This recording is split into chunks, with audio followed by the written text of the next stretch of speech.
Avec une hauteur de 2 à 3,70 m et un poids atteignant 5 ou 6 tonnes, l'éléphant est le plus gros animal terrestre actuel. Son énorme bite peut mesurer jusqu'à 4 mètres et peser 145 kg.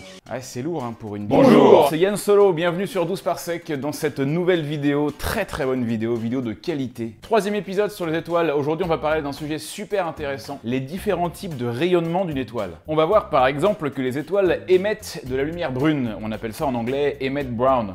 Vidéo de qualité, humour de qualité. Mais trêve de blabla, on a plein de choses à voir. Tout le monde est prêt? Alors en avant!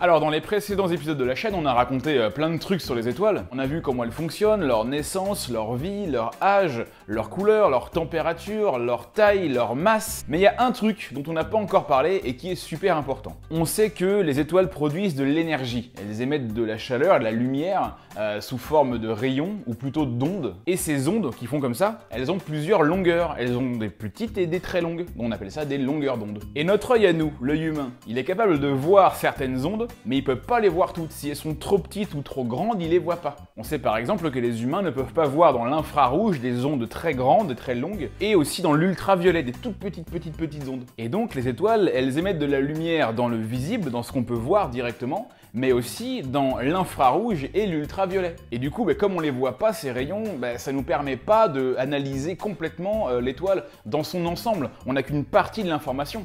Et quelque part, on se rend compte que on sait pas tout. On sait des trucs, mais on sait pas tout. Et il n'y a pas que l'infrarouge et l'ultraviolet qui sont importants, il y a encore d'autres types de rayons invisibles à l'œil nu que les étoiles émettent. Comme par exemple les rayons X. Vous savez ce que c'est, les rayons X, c'est ce qui permet de voir comme ça, ou comme ça. Et il y a aussi les rayons gamma. Les rayons gamma, j'ai pas trouvé trop de photos vraiment parlantes pour vous montrer ce que c'est, donc à la place, je vous propose de jeter un petit coup d'œil à ce graphique qui décompose le spectre de la lumière pour que ce soit un petit peu plus clair. Alors voilà ce petit graphique tout simple qui décompose toute la lumière avec toutes les couleurs. Au milieu, il y a la lumière visible, c'est-à-dire ce que l'œil humain est assez réceptif pour voir, voilà, c'est ce que nous on peut voir. À droite, vous avez les infrarouges et même encore d'autres trucs comme les micro-ondes et voilà, d'autres rayons qui sont dans des longueurs d'onde plus longues et qui sont donc invisibles à l'œil nu. Et à gauche, vous avez les rayons avec des longueurs d'onde plus courtes et donc également invisibles à l'œil nu, les rayons ultraviolets, les rayons X, les rayons gamma et tout au bout le rayon charcuterie. Voilà, c'est clair comme ça? Très clair! Bon, n'hésitez pas à regarder aussi d'autres vidéos là-dessus parce que clairement, moi je ne fais qu'effleurer le sujet. En vrai, sincèrement, c'est pas du tout mon domaine. Je sais quelques trucs, mais Tu sais que dalle! ouais, je sais rien en fait. En tout cas, voilà, tout ce qu'il faut comprendre, c'est qu'il y a la lumière qu'on voit et il y a de la lumière qu'on voit pas. Comme on disait, la partie visible de la lumière, c'est très bien, c'est déjà une belle information, mais ce n'est qu'une partie de l'information. Et il est absolument fondamental de pouvoir étudier tous les types de rayons pour bien comprendre les étoiles. Alors du coup, comment on fait pour les voir, vu qu'on peut pas les voir? Comment on fait? Et d'ailleurs, comme l'a si bien dit Galilée, que faire? Eh on a inventé un truc extra qui sert à capter tous ces rayons et qui sert à faire plein d'autres choses aussi. La salle de bain de poche. Mais non, on a inventé des télescopes qui peuvent capter tous ces rayons-là, enfin. C'était quand même pas très compliqué. Tous les télescopes spatiaux qu'on a envoyés dans l'espace, donc, différenciés des télescopes terrestres, tous ces télescopes, donc, ne voient pas la même chose. C'est-à-dire qu'ils ont chacun été conçus pour voir dans différents types de longueurs d'onde. Par exemple, vous prenez Hubble, le plus gros des télescopes, là, le plus connu, qu'on voit partout, qu'on voit dans le film Gravity, là où ils vont travailler dessus.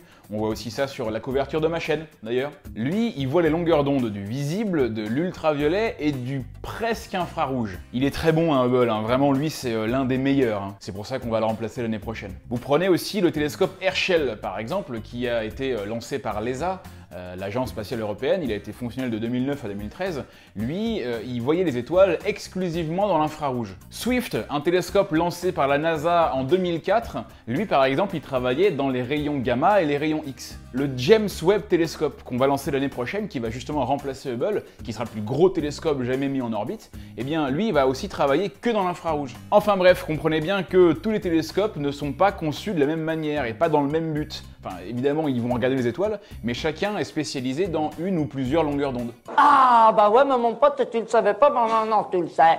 Alors à quoi ça sert de regarder en infrarouge ou dans l'ultraviolet? C'est bien beau, mais qu'est-ce qu'on voit de plus finalement puisqu'on voit rien? Eh, pas con la question. Eh bien, un très bon exemple, regardez cette photo. Elle a rien à voir. Par contre, regardez cette autre photo. Et là, vous voyez le soleil de 4 façons différentes. Vous avez en bas à gauche la lumière vue dans le visible, ce qu'on peut voir véritablement en fait à l'œil nu ou avec un simple télescope normal. En bas à droite, la vision en infrarouge. En haut à droite, la vision en ultraviolet. Et en haut à gauche, la vision au rayon X. Et vous voyez bien qu'on voit pas la même chose. Il y a certains détails ou certains éléments qu'on verra apparaître si on regarde en ultraviolet ou en infrarouge ou en X ou en gamma, voilà. Ce qu'il faut comprendre, c'est qu'il y a énormément d'objets dans l'espace qui sont pas assez chauds pour émettre beaucoup de lumière dans le visible et la majorité de leur rayonnement va se faire dans l'infrarouge. Vous prenez par exemple une nébuleuse, comme la nébuleuse d'Orion, une des plus connues et que limite on peut même arriver à voir à l'œil nu ou en tout cas avec une simple paire de jumelles. Une nébuleuse, c'est du gaz et de la poussière et à l'intérieur il y a des étoiles qui naissent et on peut en voir qui brillent très très fort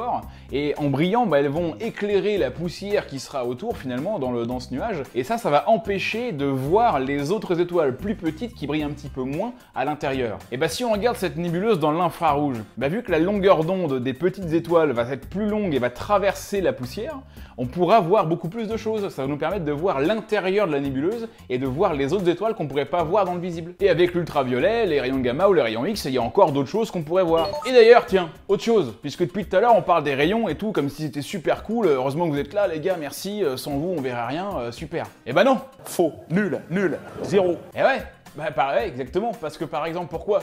Si la Terre par exemple, si elle n'était pas là, bah sinon, comment on ferait? On vivrait sur quoi?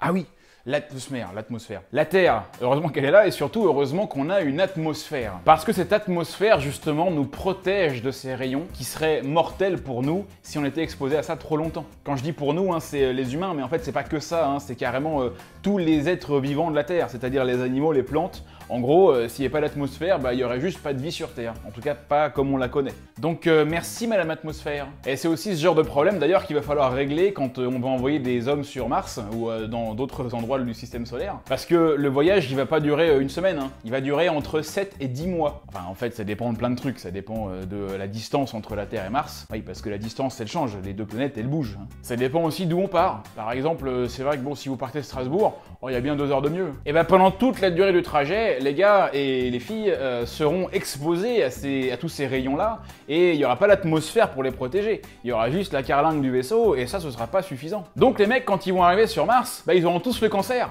Quoi?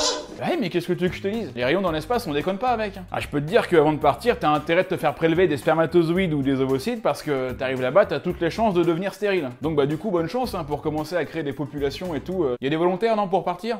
Parce qu'il reste des places, hein. Non mais bon, j'exagère un peu, en vrai il y a des solutions, hein, on y travaille, mais en tout cas, faut pas prendre ces rayons-là à la légère du tout, parce que clairement ça peut avoir des gros effets sur la santé. Donc pour revenir à notre atmosphère, bah heureusement qu'elle est là, parce que grâce à elle, bah, on peut être en bonne santé et développer la vie sur Terre. Ouais, heureusement qu'elle est là cette atmosphère, merci beaucoup, c'est sympa de nous protéger. Mais en attendant, tu nous bouches bien un peu la vue quand même. Et ouais, parce que du coup, elle nous empêche de voir plein de trucs, à cause d'elle, on peut pas voir tout ce qui se passe là-haut. Elle est là tout le temps, elle nous bloque la vue, franchement, il y en a marre. Comme la mare au canard.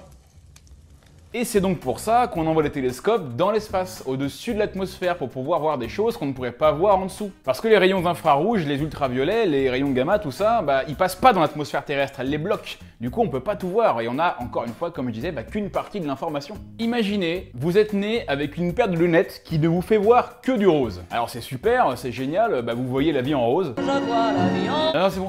Alors du coup, c'est bien, bah, on voit des choses, on a des informations sur les tailles, sur les formes, mais on n'a pas toutes les informations. Et un jour, eh bien, vous enlevez vos lunettes et vous avez donc beaucoup plus d'informations. Vous voyez toutes les couleurs du monde et vous allez donc bien mieux le comprendre. Autre exemple, vous allez à un gigantesque concert, un grand orchestre avec, je sais pas moi, des centaines d'instruments et vous allez écouter la fameuse 5e symphonie de Beethoven. Sauf que vous allez avoir un handicap, bien malheureusement, qui va vous permettre d'entendre exclusivement que le vieux gars tout au fond à gauche qui joue du triangle une fois toutes les 4 minutes et demie. Et d'un seul coup, en plein milieu du concert, paf, vous avez une chiasse, vous êtes guéri, vous entendez tout, les violons, les trompettes, le piano, les instruments à cordes, les instruments à vent, les instruments à percussion, vous entendez absolument tout. Et du coup, bah là, vous avez 10 fois, 100 fois plus d'informations pour bien appréhender, pour comprendre et pour apprécier eh bien la beauté de cette œuvre. Et ben en gros, c'est un peu la même chose entre regarder le ciel et les étoiles en dessous de l'atmosphère et au-dessus de l'atmosphère. On peut maintenant écouter la symphonie de l'univers. Et ça, c'est beau. Ouais, c'est super beau. Bon, ça ressemble à rien, hein, mais c'est super beau. C'est donc pour ça que tous les rayonnements d'une étoile dans toutes les longueurs d'onde sont fondamentaux pour pouvoir mieux la comprendre et l'étudier. Et à partir de ces rayonnements, eh bien on peut déterminer, selon les lois du rayonnement, eh bien, sa composition, sa taille, sa température, etc., etc. Et voilà, c'est tout pour ce 3e épisode. Merci beaucoup de m'avoir regardé jusqu'au bout. N'oubliez pas le pouce bleu si vous avez kiffé. Abonnez-vous à la chaîne si c'est pas déjà fait. Si vous trouvez que ma gueule, ma coiffure et la lumière a un peu changé entre tout à l'heure et maintenant, c'est parce que j'ai eu un petit souci et que j'ai dû retourner un peu la fin. Allez, à très bientôt pour un nouvel épisode. C'était Yann Solo sur 12 Parsec. Ciao, et comme dirait Truman... Good afternoon, good evening, and good night.